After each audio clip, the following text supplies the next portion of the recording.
Guys, तो स्वागत है आप सभी का मेरे चैनल पर जिसका नाम है स्ट्रगल टू द पॉइंट। ठीक है, तो आज मैं जो पेपर ले रही हूँ वो है CTET 2016 का पेपर है ये। और आज हम इसकी सीरीज सोल्व करेंगे और देखते हैं वीडियो में कितनी लंबी हो पाती है और कितना हम सोल्व कर पाते हैं। जितना हो सकेगा उतना हम सोल्व करने की आज कोशिश करेंगे। ठीक है, तो आप बने रहिए मेरे चैनल पर। सबसे पहला सेक्शन हम लेते हैं CDP यानी कि चाइल्ड डेवलपमेंट एंड पेडागोजी। पहला क्वेश्चन है, शिक्षार्थी में बहुत सी विभिन्नताएं होती हैं, यानी कि डिफरेंट कैटेगरीज के बच्चे आपकी क्लास में मिलेंगे आपको, तो आपको उनके प्रति कैसा संवेदनशील होने के लिए आवश्यक है। यानी कि संज्ञानात्मक difference based on cognitive capabilities, यानी कि उनकी कैपेबिलिटीज उनकी लर्निंग के अकॉर्डिंग आपको उनको अपनी जो है वो सेंसिटिव उनके प्रति होना है।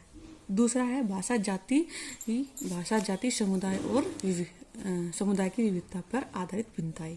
तो ये दोनों के दोनों ऑप्शन सही हैं, क्योंकि आपको लर्निंग तभी प्रोवाइड करनी है जब आप अपने बच्चों को उनकी अलग अलग क्षमताओं को पहचान सकें। तो इसका सही ऑप्शन होगा ऑप्शन नंबर 2। नेक्स्ट क्वेश्चन की तरफ चलते हैं।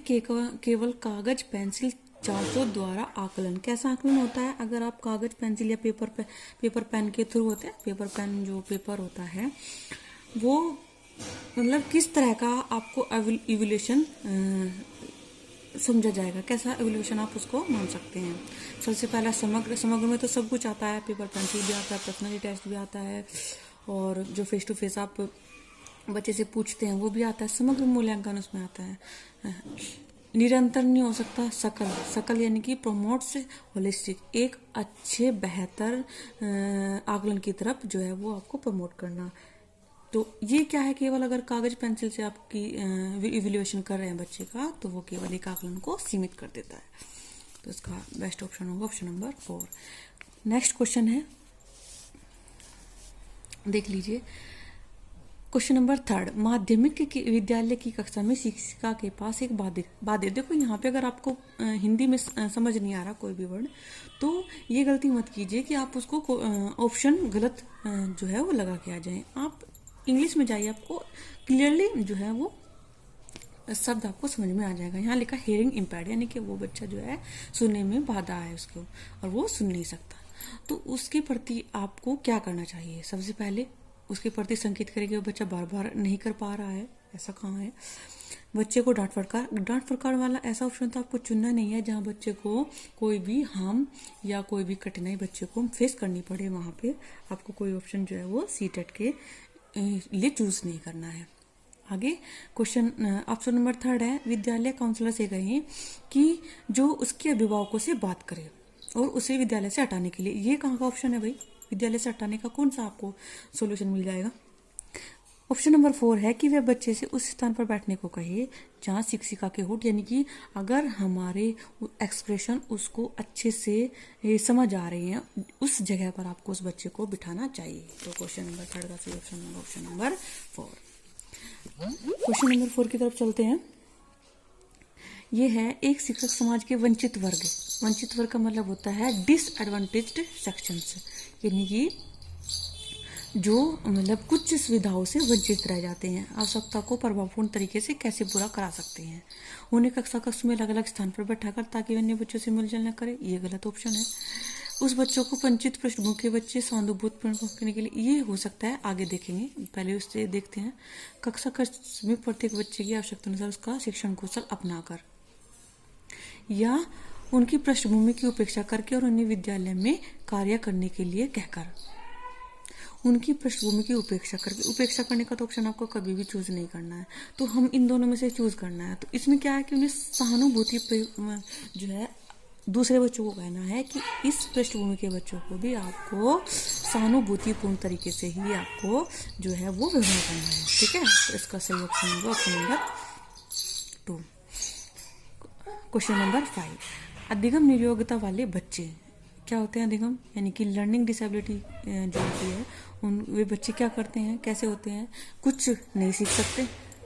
आपने देखा होगा कुछ बच्चे ऐसे होते हैं जिनको हाथ में जो है वो डिसेबिलिटी होती है, आँख में होती है, तो क्या वो अपनी ज़िंदगी में कुछ नहीं कर पाते हैं? बहुत कुछ कर पाते हैं। वो ऐसे अपनी ज़िंदगी का जो है वो क्या कहते हैं, प्रयास और अधिक कर देते हैं।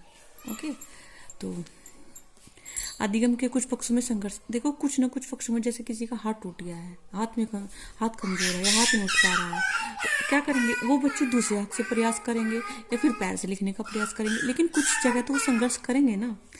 और ऑप्शन नंबर, ये ऑप्शन सही हो सकता है, लेकिन देखते हैं, बहुत सक्रिय होते हैं लेकिन उनकी जो है उनकी बुद्धि लब्धि जो है वो कम होती है। जरूरी थोड़ा ही है, लेकिन उनके साथ जो घटना हो जाए उनकी बुद्धि लब्धि कम हो, या बुद्धिमान होते हैं या परिपक्व होते हैं। अगर बुद्धिमान या परिपक्व होते हैं, ऐसा नहीं है कि सबके साथ ऐसे ही होता है। तो इसमें जो हमें बेस्ट ऑप्शन लग रहा है वो है कि कुछ पक्षों में वो संघर्ष करेंगे। ठीक है। क्वेश्चन नंबर 6, शिक्षक बच्चों को सृजनात्मक विचारों के लिए प्रोत्साहित कर सकता है। कब प्रोत्साहित कर सकता है? उन्हें कंठस्थ कराने के लिए, रटने के लिए आप बच्चों को कभी नहीं कहना। और जी उन्हें प्रत्यास्मरण आधारित प्रश्न पूछकर, उन्हें बहुविकल्पी प्रश्न देकर, या उन्हें समस्या समाधान करने के लिए विभिन्न तरीकों से सोचने के लिए कहकर। उन्हें जो है रिकॉल क्वेश्चन, जैसे कुछ बच्चे क्या आगे आगे बढ़ते रहते हैं और पिछला भूलते जाते हैं, तो आपको एक बार उन्हें पीछे का जो भूल गए हैं उनको रिकॉल करके को क्वेश्चन आप उनकी जो है सृजनात्मक जो थिंकिंग है उसको आप डेवलप कर सकते हैं। क्वेश्चन नंबर 7,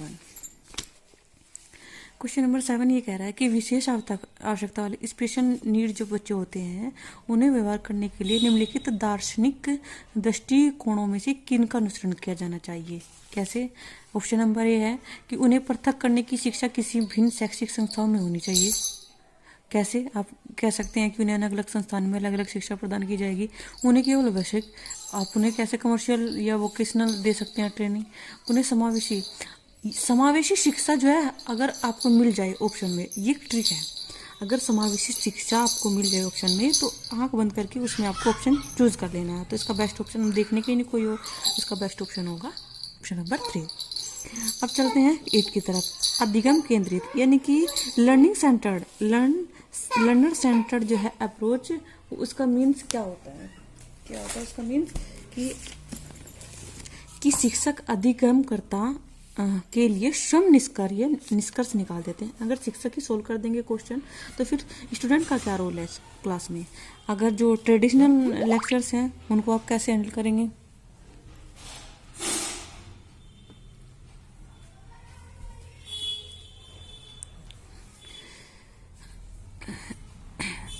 और उन विधियों को अपनाना जिसमें शिक्षक मुख्य पात्र होता है, ठीक है ना, या वे विधियां जहां अधिगम में अधिगमकर्ता की अपनी पहल या प्रयास सम्मिलित होते हैं। अगर बच्चा खुद करके सीख रहा है, अपनी पहल करता है और अपना प्रयास सफल डाल रहा है तो ऑप्शन वही होगा। ठीक है ना।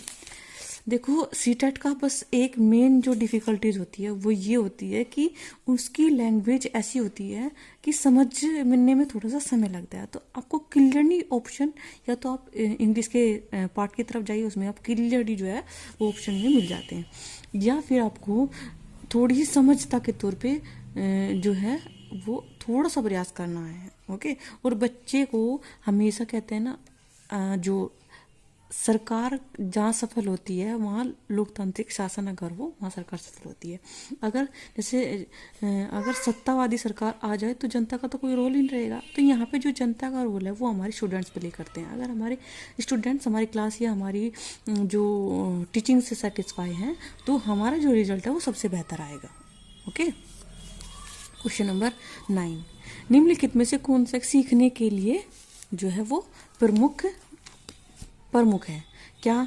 कंडीशनिंग या अनुबंधन, रटकर कभी नहीं, फॉलो करके भी कोई नहीं निकाल सकता।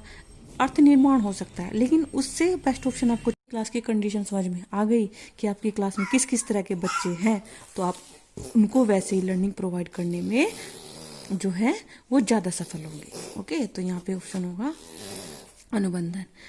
क्वेश्चन नंबर 10, पियाजे तथा वाइगोत्स्की के अनुसार एक रचनात्मक कक्ष में कैसा अधिगम होना चाहिए? शिक्षक के द्वारा लिखवाया जाता है और शिक्षक से निष्क्रिय होकर तो कभी भी नहीं सीख सकता बच्चा। ठीक है। उद्दीपक अनुक्रिया के जोड़ से होता है, देखते हैं। शिक्षक द्वारा पुनर्बल किया जाना है या शिक्षार्थियों द्वारा सर्जित। देखो यहाँ पे लिखा हुआ है कि स्टूडेंट्स अगर क्रिएटिविटी से अपना जो है वो रोल प्ले कर रहे हैं तो बेस्ट ऑप्शन वही होगा। आप ऑप्शनों को पढ़ते जाइए और छोड़ते जाइए कि अगर आपको उनसे ज़्यादा बेस्ट ऑप्शन उसमें मिल रहा है तो आपको वो चूज कीजिए। ठीक है। अब चलते हैं क्वेश्चन नंबर 11 की तरफ। निम्नलिखित में से कौन सा आधारभूत सहायता एक अच्छा उदाहरण है? किसके लिए? जिसका आशय समस्या समाधान को लिखना तब तक सिखाना जब तक शिक्षार्थी स्वयं न कर सके। ये कह रहा है कि आपकी जो पेस्ट लर्निंग है और प्रॉब्लम सोल्व करने का जो वो सिखाने का तरीका है, वो कब तक सिखाना है आपको? जब तक शिक्षार्थी। तो इसका हमें क्या है, एक आधारभूत जो है वो सोल्यूशन ढूंढना है, उसे आधा समाधान करके। अगर हम आधा कर देंगे तो भाई बच्चे उसके आदतन हो जाएंगे, हैबिचुअल हो जाएंगे कि हमें तो आधा तो टीचर को सोल्व करना है। उसे कहना है कि जब तक समस्या समाधान न हो तब तक वह घर नहीं जा सकती।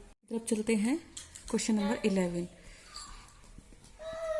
आधारभूत सहायता का एक अच्छा उदाहरण है जिसका आशय है, इसका आशय क्या है कि समस्या समाधान को तब तक सिखाना जब तक जो है वो स्टूडेंट स्वयं ना कर सके। आपको ये क्वेश्चन कराना है, तो आपका जो है उसमें एक अच्छा उदाहरण क्या पेश होना चाहिए वो बताना है आपको। उसे आधा जो हल है वो करके देना चाहिए बच्चों को, नहीं उसे ये कहना है कि जब तक वो सोल्यूशन नहीं करेगी तब तक वो घर नहीं जा सकती। ये कौन सा है, सजा देनी बच्चों को। और उसको ये कहना समस्या समाधान जल्दी देने के लिए पुरस्कार देना। अगर हमारे बच्चे को पुरस्कार देने लग गए, वो तो स्पेशल जो है वो कैटेगरी की तरफ होता है, लेकिन ये थोड़ा ना कि आप हमेशा उसे जो है वो पुरस्कार देंगे। वो तो फिर बच्चा नेगेटिविटी दिमाग में बिठा गया है, तो तभी तो उसको थोड़ा सा रिवॉर्ड दे करके आगे प्रोत्साहित कर सकते हैं। और क्वेश्चन ऑप्शन नंबर 4 है, उसे ये बताना कि वह बार बार प्रयास दोबारा कर सकती है। ठीक है ना। तो ये आपको उसको जो है वो इनकरेज करना है स्टूडेंट को कि आपको ये अगर आप बार बार करेंगे तो आपको ये सॉल्यूशन आपका आ जाएगा। ठीक है, तो बेस्ट ऑप्शन हो क्वेश्चन नंबर 4। नेक्स्ट क्वेश्चन की तरफ चलते हैं।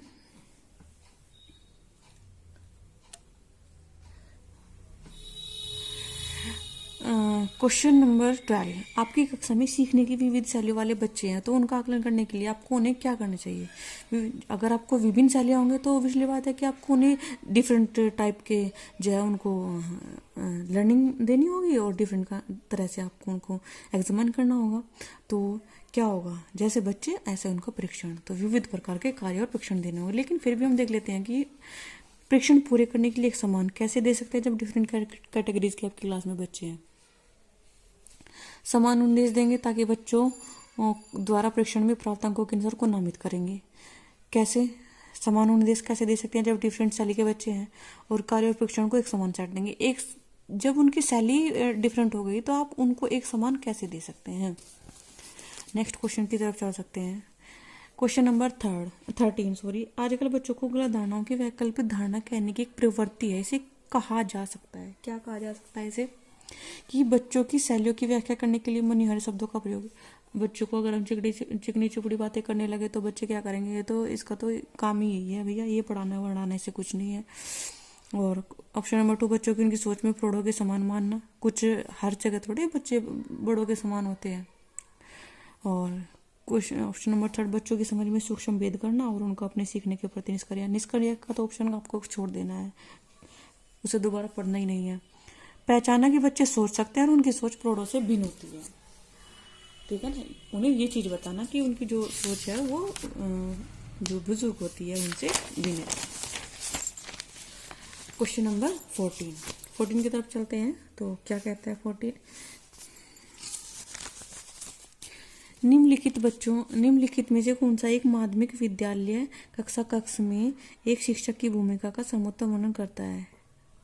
अगर आपको जो है कक्षा के बारे में, क्लासरूम के बारे में आपसे क्वेश्चन पूछना आए तो आपको केवल और केवल वो ऑप्शन चुनना है जहां बच्चों को पूर्णतः स्वतंत्र करके और एक्टिविटी करने का मौका दिया जाए। अब इसमें ऑप्शन ढूंढ लो क्या है। चर्चा के अवसर प्राप्त करना बेस्ट ऑप्शन दिया पहले ही। प्रथम स्थान के लिए शिक्षार्थियों को आपस में अगर हम मतलब सभी को बच्चों को ये कहने लगे कि आपको फर्स्ट लानी है तो क्या कुछ बच्चों के उसमें भेदभाव उत्पन्न हो जाता है। बहुप्रक्षेपीय को निरुत्साहित करना और एक आयामी प्रक्षेपियों पर केंद्रित होना। देखते हैं, व्याख्यान देने के लिए पावर पॉइंट प्रेजेंटेशन। सभी जगह थोड़ी पावर पॉइंट प्रेजेंटेशन होता है। गांव के जो स्कूल्स होते हैं उनमें आप कैसे ये लर्निंग प्रोवाइड करा सकते हैं। तो आपको स्थिति के हिसाब से अपनी बेस्ट जो लर्निंग है वो प्रोवाइड करनी है। तो यहाँ केवल है अगर आप उन्हें चर्चा का विषय उपलब्ध कराते हैं तो वो जो है एक जो पॉजिटिव एनवायरनमेंट है वो निकल के सामने आएगा। क्वेश्चन नंबर 15 अभिप्रेरणा और अधिगम के बारे में निम्नलिखित में से कौन सा एक कथन सही है। अभिप्रेरणा और यानी कि मोटिवेशन एंड लर्निंग के बारे में आपको क्या जो मिलता है वो क्या सही है। अधिगम केवल तभी प्रभावित है जब शिक्षार्थी में भीतर प्रेरणा इच्छा हो। देखो, बच्चे तभी सीख सकते हैं जब वो जो इंटरनल जो मोटिवेशन हो उनके अंदर निहित हो, अदरवाइज वो नहीं सीख सकते। आप उनके अंदर कितना भी कूट कूट के ज्ञान भर ले, वो जब तक उनमें एक्सेप्ट करने की इच्छा नहीं होगी तब तक वो नहीं सीख सकते। फिर है आगे चलते हैं, सेकंड ऑप्शन है अधिगम केवल तभी प्रभावित है जब शिक्षक बाहरी रूप से प्रेरित होगा। तो अंदर जो ज्ञान है वो कैसे कुछ समय तक स्थायी कर पाएगा। और अधिगम केवल तभी प्रभावी होता है जब शिक्षक बाहरी पुरस्कार का उपयोग करने से प्रेरित होगा। मैंने बताया था ना कि केवल पुरस्कार करने से थोड़े बच्चे अधिगम लेते हैं या मोटिवेट होते हैं। तो इसका बेस्ट ऑप्शन होगा कि जब वो भीतरी प्रेरणा से अभिभूत हो। ओके, नेक्स्ट क्वेश्चन की तरफ, क्वेश्चन नंबर 17। इसमें कहा गया है 16 सीखने के बारे में कथनों में से कौन सा एक कथन सत्य है। यानी कि लर्निंग के बारे में जो आपको बेस्ट ऑप्शन लगे वही आपको चूज करना है। सबसे पहला ऑप्शन है सीखना कौशलों के संचय के समान है, यह सीखने को सामाजिक क्रिया सुविधा देती है। देखो यहाँ पे क्या है कि सीखना कौशलों के संचय के समान है, ये हमें थोड़ा सा डिफिकल्ट सा लग रहा है क्योंकि जो है ना हिंदी इतनी आसान भी नहीं होती। अब देख लेते हैं, learning is equivalent to acquisition of skills, यानी कि जो हमारी स्किल्स होती हैं उनका एक्वेजन करके, संचय करके जो है हम सीख सकते हैं। दूसरा ऑप्शन कहता है कि सीखने को सामाजिक क्रिया सुविधा देती है। सीखने की निष्क्रिया गलत, सीखना एक पूर्व ज्ञान पर आधारित नहीं है, गलत। तो ये तो दोनों गलत हो गए, इसमें तो सोचना नहीं है। आप सोचना इन दोनों के बारे में, लेकिन सामाजिक क्रिया सुविधा तो पक्का देती है। तो इसका बेस्ट ऑप्शन है 2। निम्नलिखित में से कौन सी महत्वपूर्ण गतिविधि बच्चों को सीखने के लिए सक्षम बनाती है। क्या है? लेक्चर देके आप किसी को समझा सकते हैं। लेक्चर देके जो हमारी डिग्री कॉलेज होते हैं उसमें तो लेक्चर ठीक रहता है, लेकिन जो छोटे बच्चे हैं उनको तो हम करके ही सिखाते हैं। निर्देश क्या आप इंस्ट्रक्शन देके समझा सकते हैं बच्चों को? क्या आप हमेशा पुरस्कार देके बच्चों को प्रोत्साहित कर सकते हैं या लर्निंग दे सकते हैं? नहीं। तो केवल एक ऑप्शन लगा हमें, वो है संवाद, यानी कि आप जो है बातचीत से या चर्चा करके आप बच्चों को जो है बेस्ट लर्निंग प्रोवाइड करा सकते हैं। Question number 18। क्वेश्चन नंबर 18 क्या कह रहा है कि विकास के बारे में निम्नलिखित में से कौन सा एक कथन सत्य है। विकास भिन्न भिन्न गतियों में भिन्न भिन्न गति से होता है। बिल्कुल सही है, एकदम एक्यूरेट ऑप्शन है, लेकिन हम बाकी के ऑप्शन भी देख लेते हैं। विकास जन्म से किशोर तक तीव्र गति से होता है, फिर रुक जाता है। कैसे रुक जाएगा भाई? विकास तो जन्म भर चलने वाली एक प्रक्रिया है। विकास जन्म से किशोर तक आगे की ओर बढ़ता है और फिर पीछे की ओर जाता है। ऐसा कभी होता है कि जैसे हम बड़े हुए तब तक चला और फिर पीछे की ओर चल जाता है? विकास तो निरंतर चलता रहता है। विकासांक परिवर्तन इस सीधी रेखा में, कब कौन कहता है कि सीधी रेखा में चलता है या फ्लेक्सिबली चलता है? कभी कम होता है, कभी ज्यादा होता है, तो वो चलता रहता है। तो विकास जो है भिन्न भिन्न गतियों में भिन्न भिन्न गति से होता है।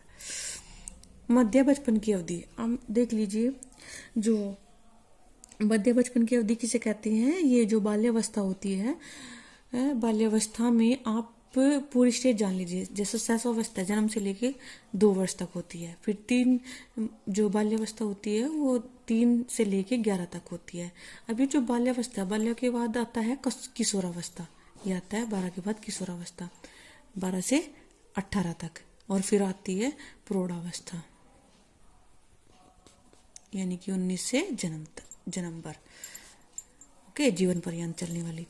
अब देखो यहाँ क्या है कि एक 3 से लेके 6 तक होता है पूर्व बचपन, और 6 से लेके 11 तक होता है मध्य बचपन। तो ये ऑप्शन गलत है, और ये 6 से लेके 11 तक जो है वो मध्य बचपन होता है। अब देखो, अगर आपको इलिमिनेट करना हो ऑप्शन, तो वो कैसे करेंगे वो भी मैं आपको ट्रिक बता देती हूँ। जहाँ आपका कोई चारा ना चले तो वहाँ आप ऑप्शन को गलत करने की प्रक्रिया ढूंढ लीजिए कि कौन सा ऑप्शन गलत हो सकता है, और जैसे ही आप गलत ऑप्शन निकाल देंगे तो सही ऑप्शन एकदम उभर के सामने आ जाता है। देखो जैसा है मध्य बचपन, 2 से 6 लिख तो नहीं सकता क्योंकि 2 तो बाल्यावस्था में आता है। 10 वर्ष के बाद क्या होता है? वो तो किशोरावस्था में काउंट होने लगता है, और जन्म से 2 वर्ष, तो ये 3 ऑप्शन तो हो सकते हैं। तो बचा कौन सा ऑप्शन? 6 से लेके 11 वर्ष तक। क्वेश्चन नंबर 20, किसी व्यक्ति को आकार देने में वातावरण के घटकों की कोई भूमिका नहीं होती क्योंकि प्रत्येक व्यक्ति की वृद्धि उसकी अनुवांशिक संरचना से निर्धारित होती है। ये कह रहा है कि किसी व्यक्ति को उसके वातावरण की जो है वो वातावरण के प्रभाव से कुछ नहीं सीखता, उसकी कोई भी भूमिका नहीं होती। या क्या ये सही है? बिल्कुल गलत है। तो जब आपने ये जो थ्योरी है या पढ़ लिया आपके मुंह से निकला एकदम से गलत है, तो आप वही ऑप्शन ढूंढिए जहाँ लिख रहा है गलत है। तो दो में तो ठीक है, तो इसका मतलब तो ये ठीक वाले तो ऑप्शन गलत हो जाएंगे। अब हमें ढूंढना है ठीक नहीं है। ठीक नहीं है क्योंकि वातावरण के घटक किसी के व्यक्ति की वृद्धि और विकास में कम योगदान करते हैं। क्यों? वृद्धि और विकास में तो पूरा योगदान करते हैं, वातावरण से ही तो सब कुछ सीखता है। ठीक नहीं क्योंकि बहुत से शोध ये सिद्ध करते हैं कि विकास में वातावरण का प्रभाव पड़ सकता है, वातावरण का प्रभाव पड़ सकता है, तो ये ऑप्शन बेस्ट होगा। अब इसने ब्लैंक दिया है क्वेश्चन नंबर 21। इसमें कहा है कि जिसके माध्यम से मानव शिशु समाज के सक्रिय सदस्य के रूप में निष्पादन करने के लिए आवश्यक कौशलों का अर्जन करना प्रारंभ करता है। किससे करता है? लर्निंग से, मैट्यूरेशन से, विकास से या समाजीकरण से। तो सामाजिकरण यानी सोशलाइजेशन एक ऐसी प्रक्रिया है, एक ऐसी विधि है जिसमें मानव शिशु समाज से सक्रिय सदस्य के रूप में निष्पादन के लिए, सामाजिकरण ही तो सब कुछ सिखाता है। मान लीजिए एक छोटा बच्चा है, वो आसपास अपने घर में क्या व्यवहार है, वो पास पड़ोस में क्या व्यवहार है, आगे जाके स्कूल में क्या व्यवहार है, तो ये क्या है? सोशलाइजेशन का तो एक जरिया है। तो किससे सीखता है वो? ज्ञान अर्जन किससे करता है? सोशलाइजेशन से।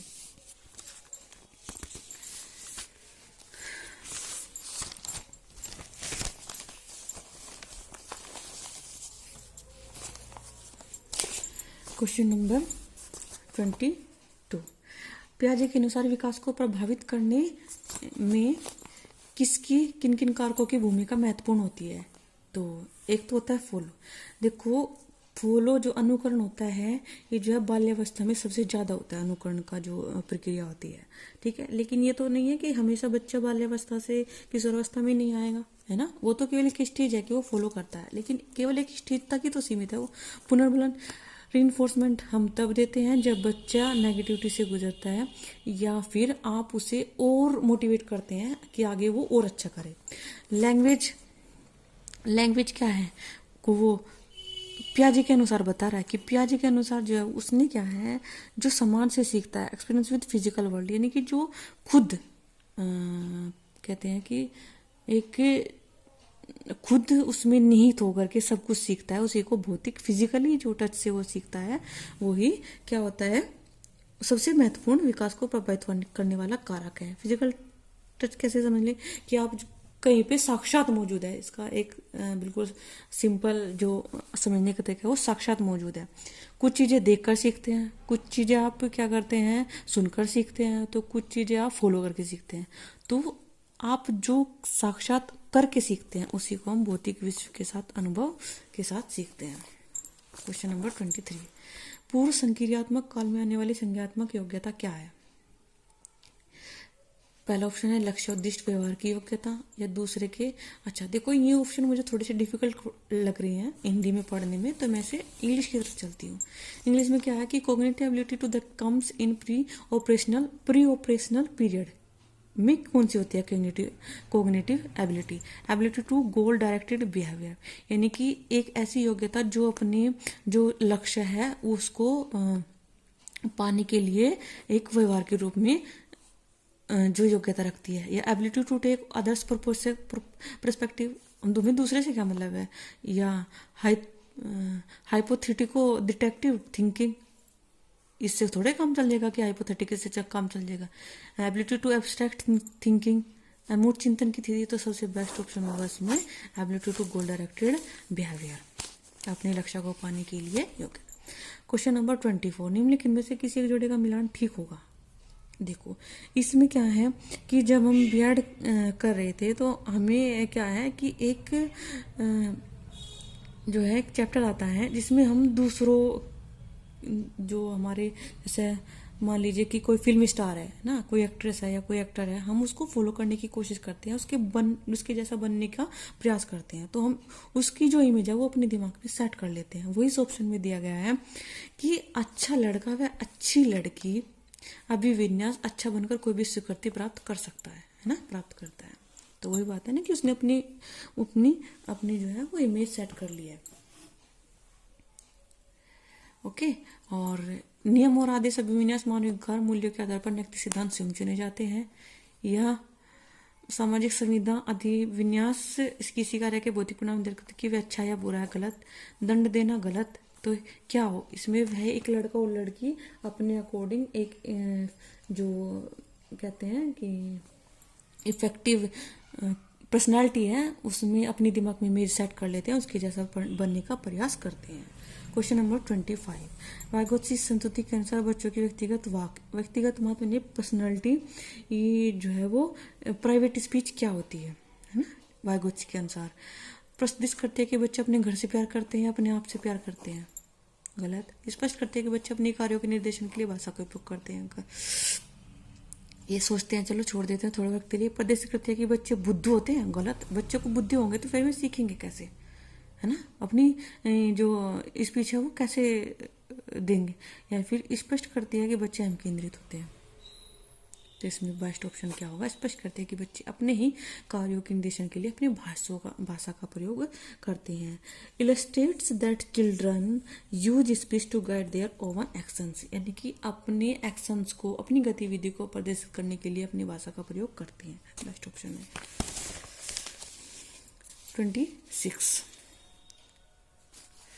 26 में ये कहा गया है, वाइगोत्स्की के अनुसार सीखने को प्रत्यक्ष नहीं किया जा सकता, किससे अलग नहीं किया जा सकता, पुनर्मिलन से, व्यवहार के मापने योग्य परिवर्तन से, अवबोधन या अवधानात्मक प्रक्रिया से, या उसके सामाजिक संदर्भ से। उसके संदर्भ से कभी भी, यानी कि जो उसकी सोशल कॉन्टेक्स्ट है उसे कभी भी हम अलग नहीं कर सकते सीखने की यानी लर्निंग की प्रक्रिया को। ओके, तो बेस्ट ऑप्शन इसमें ये होगा। 27,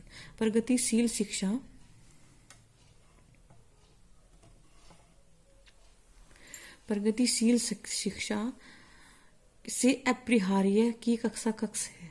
देखो अपरिहार्य का मतलब थोड़ा सा मैं समझ नहीं आ रहा, तो हम क्या करते हैं इंग्लिश की तरफ जाते हैं। प्रोग्रेसिव एजुकेशन यानी प्रगतिशील शिक्षा entails that the classroom is, कैसा क्लासरूम होना चाहिए या कैसी जो आपकी क्लासरूम का एनवायरनमेंट है वो कैसा होना चाहिए। क्या कहते हैं, सत्तावादी अगर हमारी, मान लीजिए हमारी जो सरकार है सत्तावादी होगी तो जो जनता है उनका तो कोई भी मत नहीं रह जाएगा, है ना। तो ये ऑप्शन तो हम छोड़ देते हैं कि जहाँ शिक्षक आदेश देता है बस बच्चे चुपचाप रहते हैं। बच्चों को हमेशा हमें सेंटर में रख के चलना है, सबके लिए मुक्त होता है जिसमें अनुपस्थित होते हैं। शिक्षक अनुपस्थित होगा तो सिखाएगा कौन। शिक्षक के लिए पूर्ण नियंत्रण में होता है जिसमें वह अधिनायकतावादी होता है। अगर टीचर के जो कंट्रोल में सब कुछ हो जाएगा तो बच्चे अपनी क्वेश्चन आंसर नहीं कर पाएंगे। और इससे बेस्ट ऑप्शन होगा जहाँ भी आपको ऑप्शन में लोकतांत्रिक मिले, है ना, और यह बच्चों को ध्यान में रखे कोई भी गतिविधि चल रही है तो आप उस ऑप्शन को ढूंढ लीजिए, बाकी को आंख बंद करके छोड़ दीजिए। और 28, निम्न से कौन सा उदाहरण है भाषिक बुद्धि वाले व्यक्ति को दर्शाता है, यानी कि जो illustrates person with linguistic intelligence. स्वर, राग, सुर के प्रति संवेदनशीलता।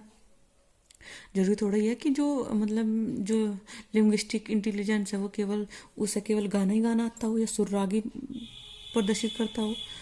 ध्यान देने और दूसरे के अंतर करने की सकने की योग्यता, गलत। तर्क के दीर्घ श्रृंखला को संभाल सकने की योग्यता। इसने कहा हाँ कि जो लिंग्विस्टिक इंटेलिजेंस होती है वो शब्दों के अर्थ और क्रम तथा भाषा के विविध प्रयोग के प्रति संवेदनशीलता बताता है। क्वेश्चन नंबर 29,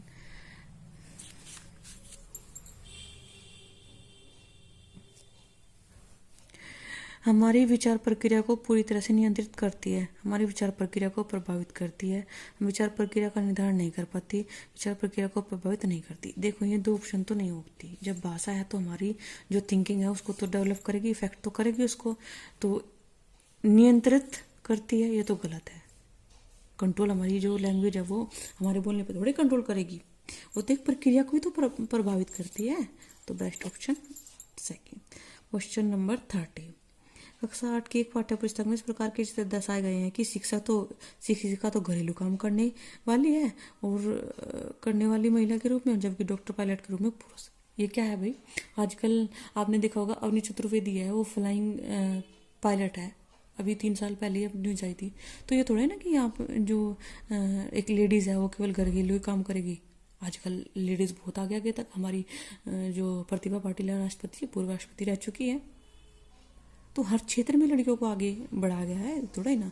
तो ये किस चीज़ को दर्शाता है, ये चित्र क्या है, किस चीज़ को दर्शाता है? लिंग भूमिका निर्वाह खेल को, गलत। या लिंग स्थिरता को, स्टेबिलिटी कंसिस्टेंसी कैसे आ जाएगी भैया लिंग में, जब उनमें इतना भेदभाव किया जा रहा है? या सशक्ति एम्पावरमेंट कतई भी नहीं किया जा रहा है जब दोनों में इतना भेदभाव किया जा रहा है। तो इस चीज़ को दर्शाता है कि लड़का और लड़की में भेदभाव और रूढ़िबद्धता है।